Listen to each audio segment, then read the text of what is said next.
16 জুলাই গোপালগঞ্জে জাতীয় নাগরিক পার্টি এনসিপির জুলাই পদযাত্রায় বর্বর হামলা চালায় আওয়ামী লীগ ও নিষিদ্ধ সংগঠন ছাত্রলীগের কর্মীরা। কিন্তু এই ঘটনাকে কেন্দ্র করে ভারত কি বলছে?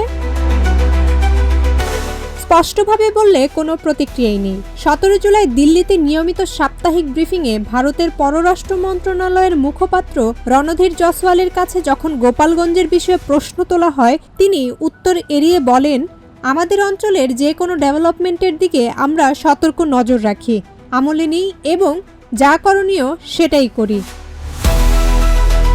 ভারতের এই নীরবতা ঘিরে উঠছে নানা প্রশ্ন। তবে এই কূটনৈতিক কৌশল দিয়ে ভারত ঠিক কী আড়াল করতে চায়?